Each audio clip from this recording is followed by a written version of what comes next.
Bismillahirrahmanirrahim. Assalamualaikum warahmatullahi wabarakatuh.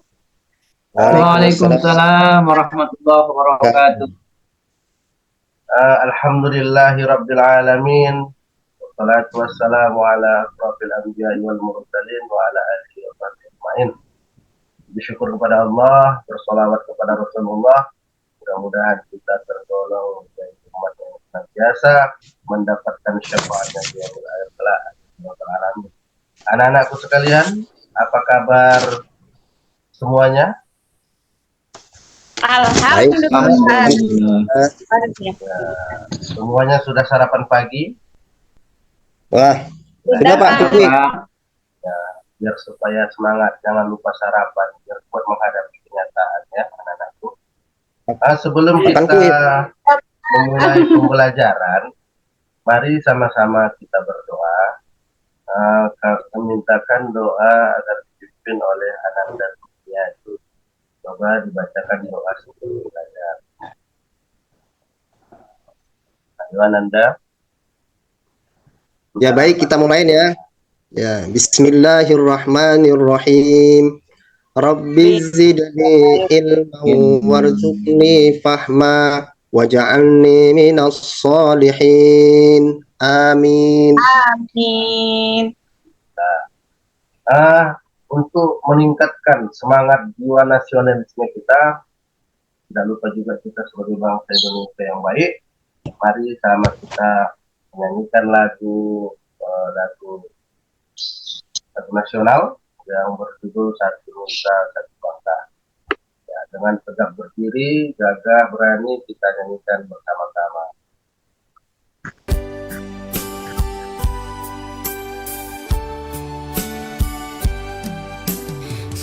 Satu Nusa, Satu bangsa, satu bangsa kita, anak Indonesia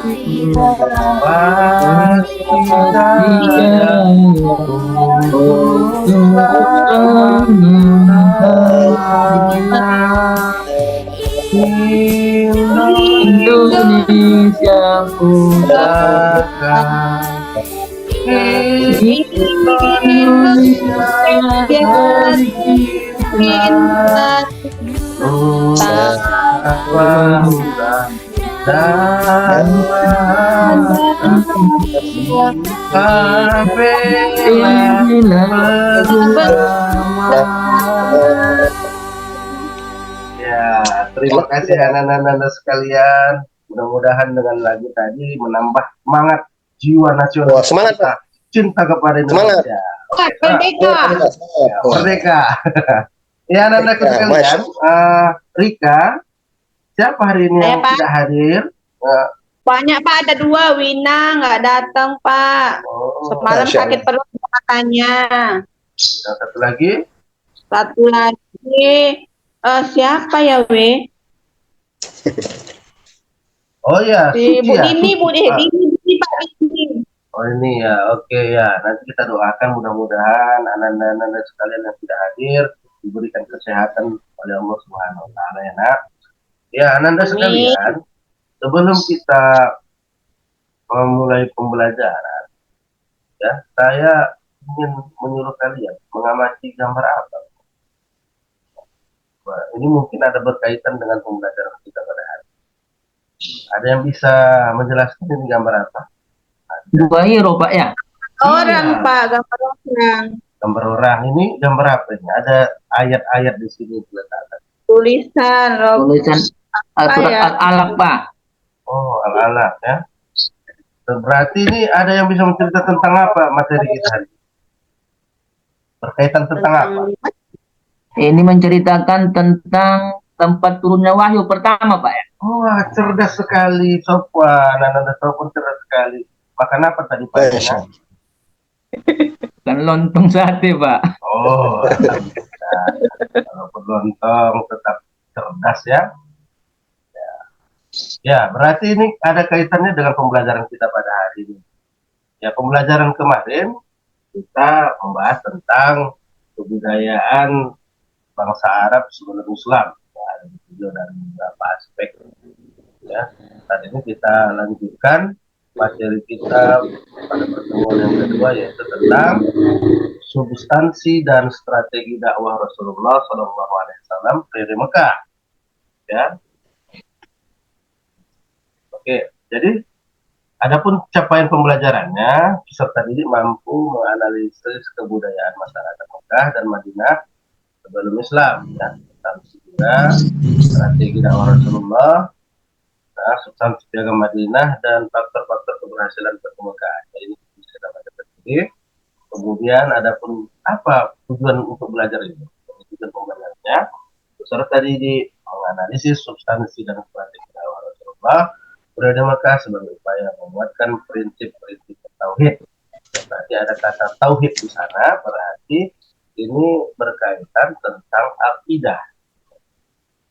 Ya, jadi mungkin anak-anak sekalian mungkin waktu sekolah Arab dulu atau sekolah di MI dan MTS mungkin sudah dipelajari ya, karena ini kisah-kisah Rasulullah. Ya, jadi mungkin berkaitan tentang ini mungkin tidak asing lagi. Jadi Bapak ngasih kalian pretest ya. Nah, nanti kita coba silahkan dibaca grup WA-nya masing-masing. Itu sudah Bapak share ya. Itu ada link Google Form. Ada pretest. Jadi Bapak ingin menguji berapa hasil nilai kalian, ya, berapa pengetahuan kalian tentang dakwah dan substansi strategi Rasulullah ini di Mekah. Oke, kerjakan dalam waktu 5 menit. Baik anak-anak, sudah bisa dikerjakan? Bisa, Pak. Udah, Pak. Anak-anak sekalian, sudah selesai. Kita lihat hasilnya. Berapa nilai anak-anak sekalian mengenai dakwah dan strategi substansi Rasulullah? Coba kita lihat. Oh, ya ini Sazina ya. Oh, Sazina ya. 60, Sofwan 50. Oh, berarti masih banyak yang lupa ini kayaknya ya. Bisa jadi 50. Udah libur banyak, Pak. Iya, jadi 40 berarti masih kurang ternyata. Mungkin nanti mudah-mudahan nanti di post test nilainya bertambah ya, karena sudah dipelajari. Baik, Pak. Ya, jadi masuk kita ke inti pembelajaran. Mari disimak sama-sama, jangan sampai ada yang bermain-main nanti waktu ujian nggak dapat. Ya. Manjada wajada, siapa yang bertunggu-tunggu maka mendapatkan. Ya. Baik, ya kita mulai dengan sejarah dakwah Rasulullah periode Mekah. Anandaku sekalian, ya Rasulullah itu menerima wahyu pertama yaitu surah Al-Alaq. Ada yang hafal surah Al-Alaq di sini? Jadi hafal? Agak kurang lancar, Pak. Udah lupa. Kurang lancar. Nanti rumah buka Al-Qur'annya dibaca-baca. Ya, Insya Allah. Itu berkaitan tentang Iqra ya. Apa arti Iqra? Membaca. Jadi, biar rajin kita membaca, buka dulu Al-Alaq. Ya. Di Kuwasiro ya. Dia berumur pada saat itu 40 tahun. Jadi memang kriteria seorang pemimpin itu yang memang layak 40 tahun karena sudah dewasa. Ya, kalau masih 20 tahun, 20-an itu memang milenial. Tapi lebih banyak cinta dunianya dibandingkan untuk mengurus masyarakat dan rakyat ya. Jadi memang umur Nabi ini memang contoh bagi kita supaya jadi pemimpin. Kemudian ia berhalwat. Halwat ini ada yang ngerti apa halwat? Bersunyi diri, Pak. Iya, menyendiri. Berdiam diri, Pak. Bertapakur ya, bertapakur. Ya, kepada Allah, mengasingkan diri daripada orang-orang yang banyak. Kalau dibilang zaman sekarang semedi ya, tapa. Di Jabal Nur. Nah, itu tadi foto yang kita lihat tadi di awal. Itu dia di Jabal Nur atau di Bukit Nur di Gua Hira. Nah, situlah Nabi Muhammad menerima wahyu pertama. Datang Jibril memeluknya. Pertama, Iqra ya Muhammad katanya. Lalu Rasulullah mengatakan, "Ma'ana saya nggak bisa membaca." Ya wahai Jibril. Sekali lagi dipeluk lagi, dipaksa, terakhir dibacakanlah surah Al-Alaq ya. Apa bunyinya? Iqra bismi rabbikal ladzi khalaq, khalaqal insana min 'alaq, Iqra wa rabbukal akram allazi 'allama bil qalam, ya, 'allamal insana ma lam ya'lam. Ya, Anda, setelah 40 hari setelah wahyu pertama turun, maka turun pula wahyu yang kedua, yaitu Quran surah Al-Mudaththir. Al-Mudaththir. Ada yang tahu arti Al-Mudaththir? Yang berselimut, Pak. Iya, yang berselimut. Jadi kalau kita, kawan-kawan kita masih banyak di rumah yang masih tidur malas-malasan, ya tidak mau ikut dalam pembelajaran, mungkin mereka masih dalam keadaan berselimut, ya. Ya, anak-anak sekalian, ini adalah pejuang-pejuang sejati. Mudah-mudahan apa yang kita hajatkan, kita niatkan, senantiasa dimudahkan oleh Allah Subhanahu wa Ta'ala. Amin. Ya, setelah turun wahyu kedua ini, maka perintah Allah untuk dakwah kepada seluruh umat manusia diberikan kepada Rasulullah. Bismillahirrahmanirrahim, mulai melaksanakan dakwahnya. Ya, maksud kita, nah ini dia. Ini wahyu kenabian itu, wahyu pertama surah Al-Alaq, wahyu kedua surah Al-Mudaththir. Jadi dihafalkannya Nanda, minggu depan saya tanya. Iya, Pak. Bapak kasih surprise, ya. Ya, kemudian apa substansi? Ada yang paham tentang apa makna substansi? Apa Rika? Substansi itu Apa Pak? apa yang disebut dengan Substansi itu inti ya Pak ya, inti dari Dakwah Rasulullah. Ya, tujuannya apa, fokusnya gitu ya. Fokus kemana dakwah Rasulullah? Sebenarnya pada banyak ya, tapi lebih fokus lagi itu kepada aspek akidah dan aspek akhlak. Karena kata Rasulullah, Nabi Muhammad itu diutus untuk menyempurnakan akhlak, ya. Dan akidah itu bercerita tentang tauhid. Rupanya apa masalahnya dengan kaum kafir Quraisy atau bangsa Arab pada saat itu?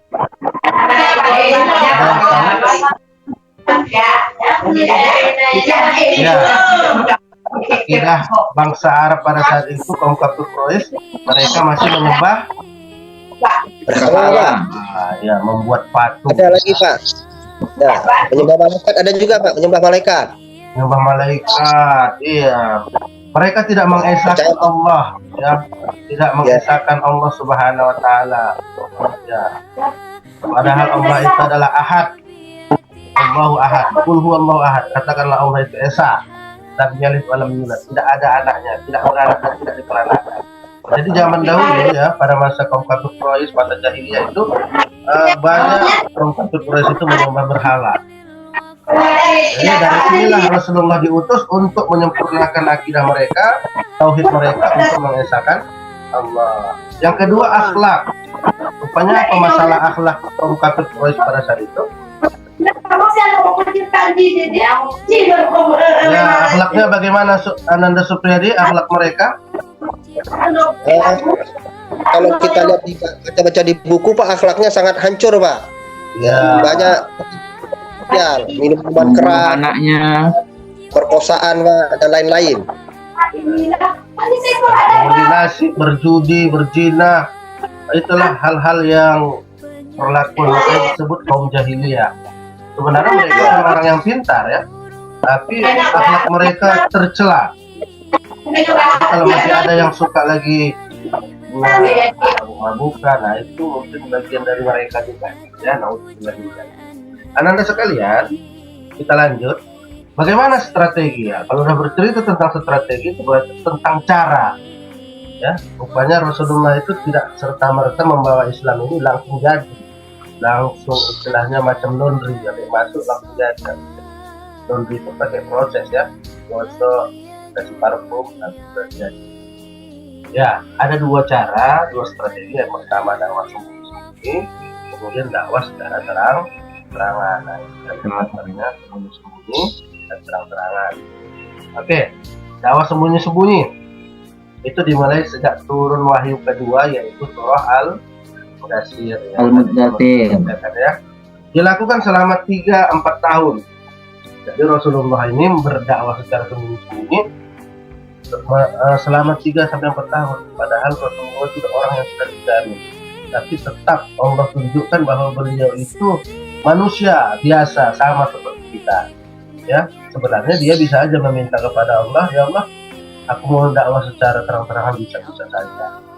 Namun Allah tunjukkan bukti perjuangan dan dakwah Rasulullah, sehingga orang-orang sekitarnya ada beberapa orang tertarik ya masuk ke dalam ajaran agama Islam ini. Di antaranya ada Khadijah, istri Nabi sendiri, kemudian Ali bin Abi Thalib, ada Abu Bakar, Ummu Aiman, dan Zaid bin Haritha.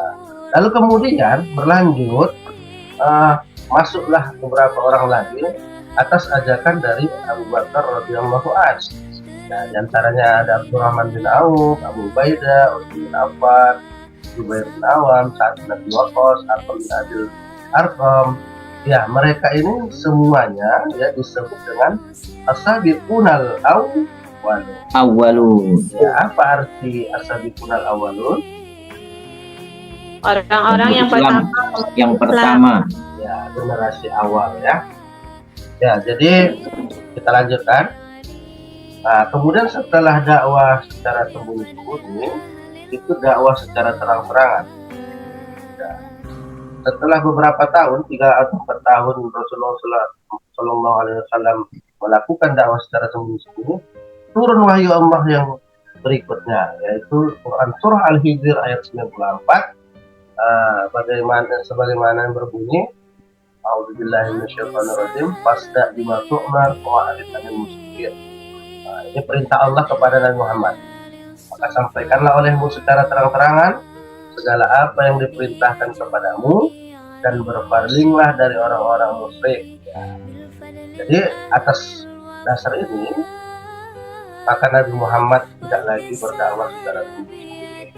Dan juga ada beberapa faktor bahwa orang yang diajak Nabi Muhammad dari pimpinan-pimpinan suku sudah banyak yang memeluk ajaran agama Islam, dan Nabi Muhammad sudah kuat sekarang, dan bentengnya sudah kuat, maka dia berdakwah secara terang.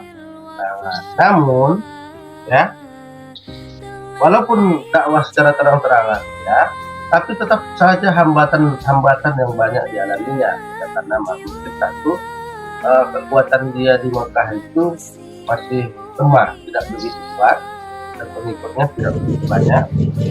Banyak hambatan-hambatan yang dialami oleh Nabi. Yang pertama itu penghinaan dan siksaan ya.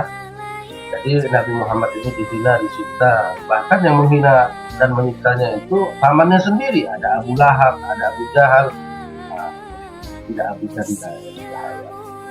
Ya, kemudian membujuk Rasulullah dengan harta, wanita, dan tahta.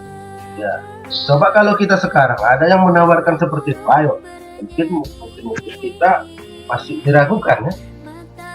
Dibujuk dengan wanita yang paling cantik di Arab pada saat itu. Kita tahu lah, kita orang Arab kan cantik-cantik kan, ganteng-ganteng, cantik-cantik. Kemudian diberikan harta, kekayaan, tapi Rasulullah menolak semua itu, nggak matre dia.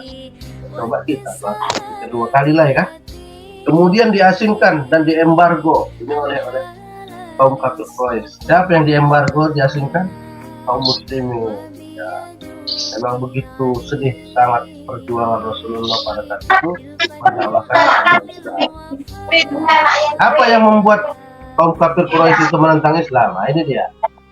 Ya, kita ketahui bahwa bangsa Arab itu suka berebut tentang kekuasaan. Jadi mereka takut Rasulullah ini akan berkuasa dan akan menguasai Mekah. Ya, mereka akan ada persaingan di sana. Kemudian ada penyamaan hak antara kaum bangsawan dengan rakyat biasa. Kebangkitan. Ya, mereka ini adalah golongan manusia yang hubbud dunia wa karahiyatul maut, cinta dunia, tapi takut mati, takut berhitung. Kemudian apalagi adanya taklid kepada ajaran nenek moyang. Mereka lebih percaya ajaran yang dibawa oleh nenek moyang mereka, paham animisme, dinamisme, dan percaya kepada benda-benda yang bisa mendatangkan kekuatan. Itulah ajaran nenek moyang mereka. Dan yang terakhir ada faktor ekonomi. Jadi orang-orang yang membuat patung pada saat itu tidak lagi orang lagi terganggu pekerjaannya. Biasanya kalau patung kan mahal itu ya. Jadi dengan hadirnya Islam, orang-orang yang membuat berhala ini maka sudah tidak berminat lagi untuk pekerjaan itu. Anda sekalian, ya mungkin sudah mengantuk. Coba kita sama-sama berdiskusi ya. Nanti Bapak beri kelompoknya, ya berdiskusi. Ya kelompok A itu ada Edi Sajali, ya kelompok B, ketua kelompoknya saja ya saya sebutkan ya. Kelompok C Sofwan Harahap. Apa yang mau didiskusikan? Oke, silakan dilihat di papan tulis ya. Yang pertama untuk kelompok A. Jadi tadi kelompok A itu bisa jali ya. Mengapa dakwah Rasulullah di Mekah didasarkan pada substansi tauhid Allah? Berikan dua alasan dan bukti dari kehidupan Nabi Muhammad di Mekah yang mendukung argumen Anda. Oke, kalau untuk kelompok 2, B, bagaimana pendekatan Rasulullah dalam menyampaikan dakwah di Mekah mempengaruhi respon dari itu? Berikan contoh konkretnya dalam kehidupan Rasulullah di Mekah. Yang kelompok C, mengapa ketabahan dan kesabaran penting dalam dakwah Rasulullah di Mekah? Berikan dua contoh situasi di mana ketabahan dan kesabaran Rasulullah menghadapi tantangan dalam menyebarkan agama Islam. Oke, ya. Bapak beri waktu selama 10 menit ya. Bisa? Bisa ngerjakan? Ya, nanti dipresentasikan hasil dari dari diskusinya. Oke. Pria, sudah selesai Anda sekalian? Sudah, Pak. Ya, Pak. Oke, untuk kelompok 1 ya. Coba. Ada Edi Sajali atau mewakili. Kalau belum dapat kelompok 1, yang kelompok 2 dulu. Yang kelompok B. Pak, Ya, coba dijawab ya. saya Pak. Jawabannya. Ya, teman-teman. Assalamualaikum warahmatullahi wabarakatuh. Waalaikumsalam warahmatullahi wabarakatuh. Ini presentasi kami dari kelompok B. Rasulullah menggunakan pendekatan yang lembut, bijaksana, dan berhati-hati dalam menyampaikan dakwah di Mekah. Beliau menjaga hubungan baik dengan orang-orang di sekitarnya dan menggunakan bahasa yang dapat dipahami oleh mereka. Contoh konkret dari pendekatan Rasulullah adalah saat beliau mengajak sanak saudara dan orang-orang terdekatnya untuk menerima Islam sebelum menyebarkannya secara publik. Beliau juga membangun jaringan dakwah dengan para sahabat dan keluarganya untuk memperluas jangkauan pesan agama. Demikianlah presentasi kami dari kelompok B. Assalamualaikum warahmatullahi wabarakatuh. Ya, bagus. Super sekali nih. Jiddan ya. Sangat pintar sekali nih Rika ini. Ya, itu hasil diskusi bersama kawan-kawan ya. Yang kelompok A, coba saya minta dulu kepada Ananda Supriyadi. Bisa menjawab kelompok A ini? Saya kelompok C tadi, Pak. Oh, kelompok C. Oh, yang kelompok A belum siap ya? Kelompok C. Kelompok C, coba ketuanya Sofwan. Oke. Kesimpulan kami, ketabahan dan kesabaran dalam dakwah Rasulullah di Mekah karena beliau menghadapi penolakan, penganiayaan dan terhadap diri dan pengikutnya. Rasulullah tidak pernah putus asa dalam menyampaikan pesan agama Allah meskipun dihadapkan pada situasi yang sulit dan tidak menguntungkan. B-nya jawab kesimpulannya, salah satu contoh situasi di mana ketabahan dan kesabaran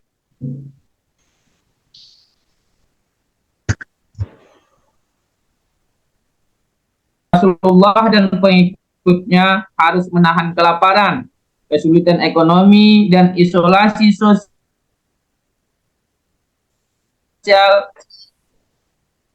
selama beberapa waktu bisa tetap teguh, Pak. Terima kasih.